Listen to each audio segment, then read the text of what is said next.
අයිබෝවන් ලයිබ් බයි කමිදු YouTube නාලිකාවත් සමග එකතු වෙලා ශ්‍රී ලාංකීය මැණික් කර්මාන්තය පිළිබඳව හැදෑරීමක් කරන ඒ වගේ මැණික් කර්මාන්තය අධ්‍යයනය කරන ඔයාලා හැමෝම සුපුරුදු ලෙන්ගතුකමින් සුපුරුදු ආදරෙන් මේ වීඩියෝටත් එකතු කරගන්නම දීර්ඝ කාලයකට පස්සේ තමයි channel එකේ මේ වීඩියෝ එකක් අප්ලෝඩ් කරන්නේ.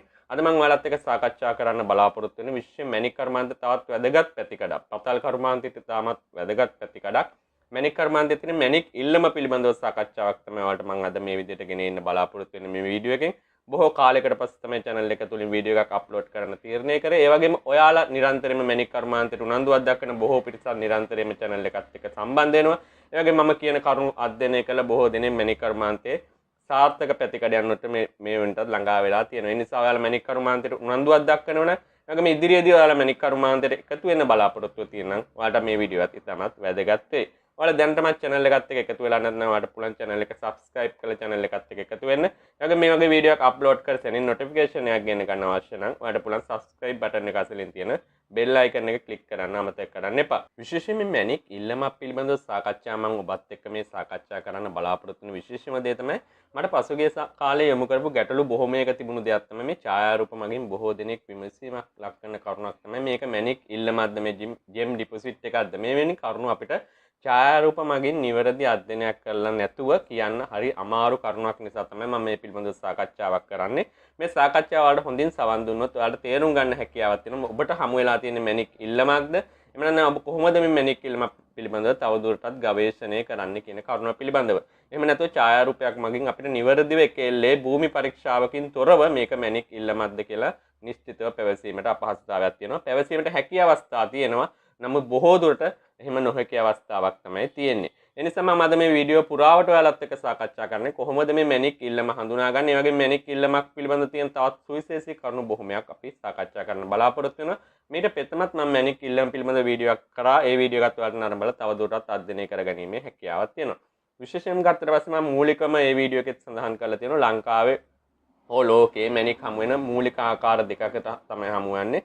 මේ ප්‍රයිමරි ඩිපොසිට් එකක් විදිහට මැණික් හමු වෙන්න පුළුවන්. ඒ කියන්නේ මූලික අවස්ථාවේදීම මැණික් නිදියක් විදිහට ඔබට මැණික් හමු වීමේ අවස්ථාව තියෙනවා. ඒක බොහෝ දුරට එහෙම මැණික් නිදියක් ඔබට ගවේෂණය කරගන්න හැකියාවක් තියෙනවා. ප්‍රයිමරි මැණික් ඩිපොසිට් එකක්. එහෙම නැත්නම් මූලික මැණික් එකතුවක් මූලිකම අවස්ථාවේ මව් පිහිටීමෙන්ම මැණික් නිර්මාණය වූ භූමියෙන්ම හඳුනා ගැනීමට හැකියාවක් තියෙනවා. ඒක ලොකු වාසනාවක්. ඒ වගේම ඒ තුලින් ඔබට ලොකු වාසියක් ආර්ථික වාසියක් ළඟා කර ගැනීමේ හැකියාවක් තියෙනවා. නමුත් ලංකාවේ බහුතරයක් ගත්තට පස්සේ එවැනි නිදි බොහෝ විට කලාතුරකින් තමයි හමු වෙන්නේ. නමුත් ලංකාවේ බොහෝ දුර ජනප්‍රිය වෙලා තියෙන මේ සෙකන්ඩරි ඩිපොසිට් එකක් එහෙම නැත්නම් යම්කිසි විකාශනයකට ලක් වෙලා. අර මූලික අවස්ථාවේ මැණික් නිදි ගවේෂණයෙන් පසු යම්කිසි විකාශනයකට ලක් වෙච්ච මැණික් ඉල්ලම් තමයි ලංකාව තුල බහුතරයක් දැක ගන්න හැකියාවක් තියෙන. ඒ නිසා මම අද මේ වීඩියෝ පුරාවට මේ සෙකන්ඩරි ඩිපොසිට් එක එහෙම නැත්නම් මේ මව් පිහිටීමෙන් වෙන් වෙලා ගිහිල්ලා මැණික් තැන්පත් වෙච්ච මැණික් ඉල්ලම් පිළිබඳව තමයි සාකච්ඡාව ගොනු කරන්න බලාපොරොත්තු වෙන්නේ. විශේෂයෙන්ම ගත්තට පස්සේ මේක ආකාර කීපයකට වෙනවා. දැන් විශේෂයෙන් ගත්තට ගැඹුරු ඉල්ලම, ගැඹුරු පතල් ඉල්ලම, එහෙම නැත්නම් ගැඹුරේ මැණික් තියෙන ඉල්ලම, ගැඹුරු ඉල්ලම විදිහට අපි හඳුනනවා. එහෙම නැත්නම් ගොඩ ඉල්ලම කියලා බොහෝ දුරට හඳුන්වන්නේ මේ දෝරේ ගලා ගිය ඉල්ලම. එහෙම නැත්නම් ගංගාවක් හෝ ඇල මාර්ගයක් හෝ වෙනත් ජලාශ්‍රිත මාර්ගයක් ඔස්සේ අර මූලික මම කියවා ප්‍රයිමරි ඩිපොසිට් එකේ මූලික ඩිපොසිට් එකෙන් අමතරව වෙන් වෙලා ගිහිල්ලා ගලා ගිහිල්ලා හමු වෙන මැණික් නිදි තමයි ලංකාවේ බොහෝ දුරට හමු වෙන්නේ. මේ එවැනි මැණික් ඉල්ලම් තමයි බොහෝ දුරට ලංකාව තුල හමු වීමේ ජනප්‍රියත්වයක් තියෙන. ඒ වගේම හමු වෙලා ගවේෂණය කරන්නේ. මේ වගේ ඩිපොසිට් එකක් කොහොමද අපි හඳුනාගන්නේ? අර මම මුලින්ම කිව්වා සෙකන්ඩරි ඩිපොසිට් එකක්. එහෙනම් දෙවැනි අවස්ථාවේ මැණික් නිදි විශේෂයෙන්ම ගත්තට පස්සේ ආකාර දෙකකට තියෙන්න පුළුවන්. විශේෂයෙන් ගැඹුරක තියෙන්න පුළුවන් මේ මැණික් නිදි. එහෙම නැත්නම් ගොඩ මූලික අවස්ථාවේ තරම් ගැඹුරු නැති ස්වභාවයක තියෙන්න පුළුවන්. මේකත් අපිට කැණීම් කරද්දිත් විශාල වශයෙන්ම පතල් විදියට යටට බැහැලා කරන කැණීම් කරලා දෝන ගිහිල්ලා මේ මැණික් නිදි ගවේෂණය කරන්නත් පුළුවන්. ගොඩ ඉල්ලමක් තියෙනම් විශාල ගැඹුරක් නැත්නම් වෙනත් ආකාරවලට පතහ කියන ආකාරය තමයි හඳුන්වන්නේ. විශාල භූමි ප්‍රමාණයක් එකතු කරලා මේ මැණික් නිදි ගවේෂණය කිරීමේ හැකියාවක් තියෙනවා. පාරම්පරිකව මේ ප්‍රදේශයේ මැණික් නිදිය පිහිටා තිබෙන ආකාරය පිළිබඳ මූලිකම මේ ප්‍රදේශයේ අය තමයි දැනුම තියෙන්නේ. මේකේ මැණික් නිදියේ මැණික් ඉල්ලම මොනතරම් ප්‍රමාණයක ගැඹුරකින්ද තියෙන්නේ කියන කරුණ පිළිබඳව ඔබට ප්‍රායෝගිකව මැණික් භූමියකට නිරීක්ෂණය කරාට පස්සේ අධ්‍යයනය කරන්න පුළුවන්. එහෙම නැති තැනක කොහොමද අපි මැණික් නිදියක් එහෙම නැත්නම් මැණික් ඉල්ලමක් හඳුනාගන්නේ? මෙවැනි අවස්ථාවකදී ඔබට කරන්න පුළුවන් දේ තමයි පොළොව යටට ඉල්ලම් කූර කියලා දෙයක් තියෙනවා. දිගු කම්බි කූරක් මේ කම්බි කූර යටට යවල ඒ යටට යවන ස්වභාවයේදී මේ මැණික් කූර ඉල්ලම් කැට එහෙම නැත්නම් කැට වගේ ස්වභාවයක හැදෙනවා නම් ඒ ස්ථානයේ අපි ඉල්ලමක් තියෙනවයි කියලා සැකයක් පහළ කරගෙන ගවේෂණයක නිරත වීමේ හැකියාව තියෙනවා. එහෙම නැත්නම් අපිට නිශ්චිතවම කියන්න බෑ මේකේ කැට වගේ ස්වභාවයක වැදුනට මේක ඉල්ලමක් තියෙනවද කියලා. නමුත් යම්කිසි ඉඟියක් ගන්න පුළුවන් ඔබට මේකේ නිශ්චිත වශයෙන්ම මොනවා හරි කැට ස්වභාවයේ දෙයක් තියෙනවා. මේක ඉල්ලමක් කියන ස්වභාවය අපිට හඳුනා ගැනීමේ හැකියාව තියෙනවා. මේ විදිහේ මැණික් නිදි තැම්පත් වීම, එහෙම නැත්නම් මැණික් ඉල්ලම් තැම්පත් වීම ප්‍රදේශයෙන් ප්‍රදේශයට විවිධාකාරයේ ස්වභාවයක් තියෙනවා. දැන් අපි ගත්තට පස්සේ රත්නපුර ප්‍රදේශයේ මැණික් නිදි තැම්පත් වීමේ ස්වභාවයට වඩා හාත්පසින්ම වෙනස් ආකාරයකට තමයි ඇලහැර, එහෙම නැත්නම් කතරගම වගේ ප්‍රදේශවල මැණික් නිදි ගවේෂණය, එහෙම නැත්නම් මැණික් නිදි තැම්පත් වීමේ ස්වභාවය නිරීක්ෂණය වෙන්නේ. මේකේ මැණික් වලත් මම ඔබට කලින් සඳහන් කරලා තියෙනවා මේ මැණික් වල තියෙන ගුණාත්මක භාවයේ යම්කිසි ප්‍රමාණයක් යම්කිසි ප්‍රදේශයෙන් ප්‍රදේශයට වෙනස් වෙනවා ASCIIම මේ මැණික් ඉල්ලම් වල ස්වභාවයත් යම්කිසි ප්‍රදේශයෙන් ප්‍රදේශයට වෙනස් වීමේ ස්වභාවයක් බොහෝ දුරට දැක ගන්න හැකියාවක් තියෙනවා. බොහෝ දුර ගත්තම මූලික පස් නින්දිය සාමාන්‍ය පොළොවක තියෙන පස් ඉවත් කරගෙන යාමට පසුව ඔබට කොළ රොඩු වගේ යමක් දැනෙන්න පුළුවන්. කොළ රොඩු වගේ යමක නිකන් දි รา ගිය ස්වභාවයෙන් පසුව මේ මැණික් නිදිය එහෙම නැත්නම් මේ මැණික් ඉල්ලම් බොහෝ දුරට දැක ගන්න හැකියාවක් තියෙනවා. මේ සෑම මැණික් නිදියකම මොනම ආකාරයකට මේ මැණික් නිදිය තිබුණත් ගැඹුරු ඉල්ලමක තිබුණත් එහෙම නැත්නම් මේක ගොඩ ඉල්ලමක මැණික් නිදියක් පිටා තිබුණත් මේ මැණික් නිදියේ මූලික ස්වභාවය තමයි මේ මැණික් එකතුව. පසුව මැණික් නෙවෙයි ඉල්ලම් කැට ස්වභාවයේ එකතුව පසුව මේ මැණික් ඉල්ලම් සහිත ඛනිජ එකතුවේ එකතුවට පසුව තියෙන්නේ මාලාව කියන ස්වභාවයක්. ඒ කියන්නේ විවිධ වර්ණවල තියෙන නිල් පාට මාලාව තියෙන්න පුළුවන්. සුදු පාට තමයි බොහෝ දුරට හැකියාව තියෙන්නේ. එහෙම නැත්නම් කිරිමැටි වගේ ස්වභාවයකට මේ මාලාව පිහිටන්න පුළුවන්. මේ මාලාව තමයි මැණික් නිදියේ අවසාන ස්තරය. ඒ කියන්නේ ඔබ මැණික් සහිත යමක් තියෙනම් මැණික් සහිත ඛනිජ එකතුවේ පාසාන මේ ඉල්ලමේ අවසාන ස්වභාවය තමයි මේ මාලාව කියන ස්වභාවය. මේ මාලාවෙන් පසුව ඔබට විශාල තනි ගලක ස්වභාවයක් දැක ගන්න හැකියාවක් තියෙන එක බොහෝ දුරට කියන පාරු ගල කියලා. අවසාන ගල පාරු ගල. ඊට පස්සේ මාලාවට ඉහළින් යම්කිසි තැම්පතුවක් විදිහට තමයි මේ මැණික් ඉල්ලම බොහෝ දුරට ගවේෂණය කරන්න හැකියාවක් තියෙන්නේ. ඒ නිසා ඔබට පහසුවෙන් දැක ගන්න හැකියාවක් තියෙනවා. විශේෂයෙන් පොළොව කැණීම් කරන් යද්දී යම්කිසි ස්තරයකදී ඔබට මේ මැණික් ඉල්ලම් සහිත කැට සහිත විශාල කැට ප්‍රමාණයක මේ මැණික් ඉල්ලම හමු වුණාට පස්සේ ඊට පස්සේ තියෙන අර මාලාව කියන ස්වභාවය. ඊට පස්සේ මාලාවෙන් පසුව තියෙන ඉතාමත් තද ස්වභාවයේ ගලක්.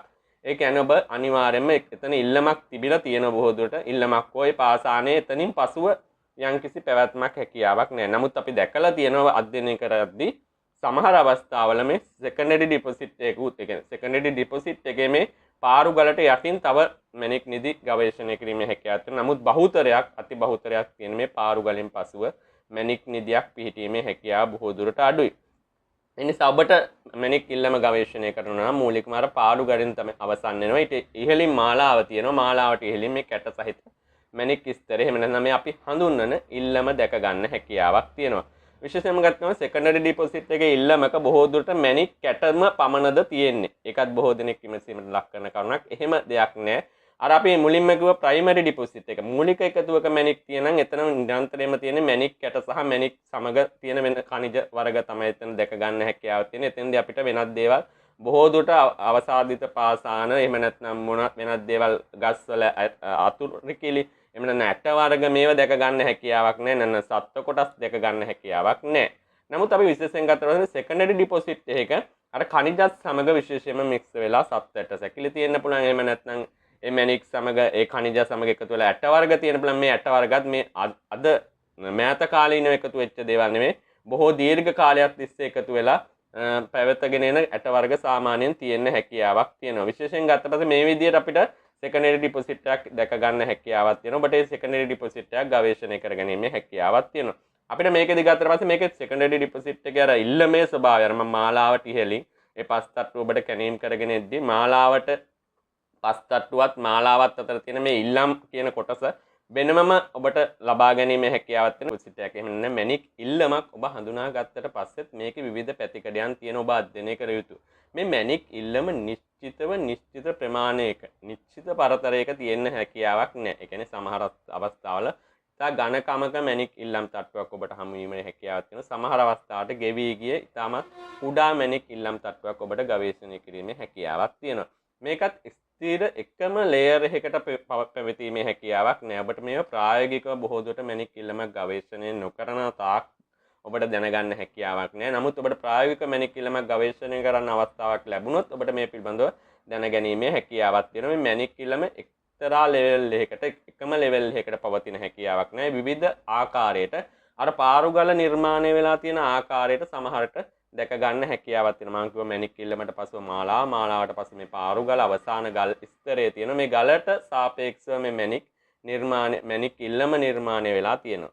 ඒ ස්වභාවය අනුව තමයි බොහෝ දුරට මැණික් වල වටිනා මැණික් තියෙන්න පුළුවන් කියන හැකියාව තියෙනවා. සමහරට මැණික් එකතුවක් නිර්මාණය වෙන්න හැකියාව බොහෝ දුරට වැඩි ස්වභාවයක් තියෙන මැණික් රැඳීමේ හැකියාව තියෙන මේක ගත්තට පස්සේ ඇත්තම කතන්දරය ගත්තට පස්සේ මේ ඇත්තම කතාව මේක මැණික් රැඳීමේ ස්වභාවය තියෙනවා. මූලික ඩිපොසිට් එක තමයි එතනම මැණික් නිර්මාණය වෙලා තියෙන්නේ. මෙතන මේ ගලාගෙන ආපු මැණික් තමයි දැක ගන්න හැකියාව තියෙන්නේ. මෙන්න විකාශනයේට භාජනය වෙච්ච මැණික් තමයි දැක ගන්න හැකියාවක් තියෙන්නේ.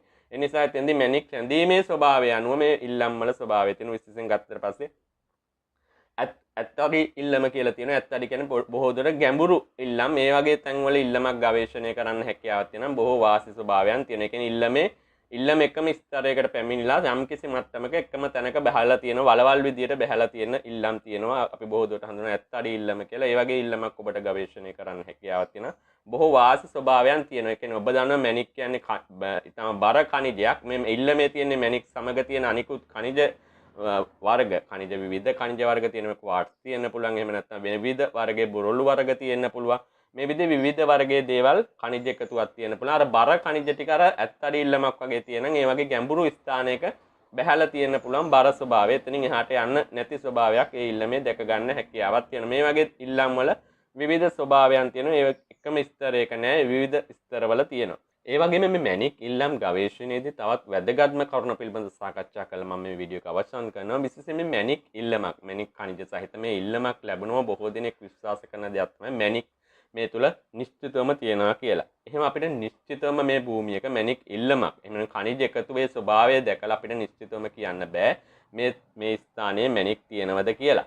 ඒක බොහෝ දුරට ගවේෂණය මගින් යන ආදි තොරතුරු මත ඒ ස්ථානයේ මැණික් ලැබුණා නම් ඔබගේ මැණික් ඉල්ලමේ බොහෝ දුරට මැණික් ලැබීමේ ප්‍රවණතාවයේ හැකියාව තියෙනවා. නමුත් අපිට නිශ්චිතවම ඔබ සොයාගත් ඉල්ලම තුල මැණික් තියෙනවා කියලා නිශ්චිතවම පැවසීමේ හැකියාවක් නැහැ. ඒ ආකාරයෙන් සොයාගන්න මැණික් ඉල්ලම තුල මැණික් පවතින ආකාරය පිළිබඳවත් විවිධ වෙනස්කම් තියෙනවා. ඔබ මැණික් ගවේෂණය කරනවා පතල් කර්මාන්තයේ නිරත වෙලා ඉන්නවා. ඔබට මේ දේවල් ආධුනික දේවල් නෙමෙයි. මේ කියන කරුණ ඔබට බහුලවම වැටහෙනවා. බහුලවම එක මැණික්. එහෙම නැත්නම් තනි මැණික් විදිහට විශාල මැණික් තියෙන මැණික් ඉල්ලම් ස්වභාවයන් තියෙනවා. එහෙම නැත්නම් කුඩා මැණික් එකතුවක්. එහෙම නැත්නම් අපි කියන දලං වගේ මැණික් එකතුව කුඩා මැණික් විශාල වශයෙන් ඒක රාශිය වෙච්ච මැණික් ඉල්ලම් එකතුවක් තියෙන්න පුළුවන්.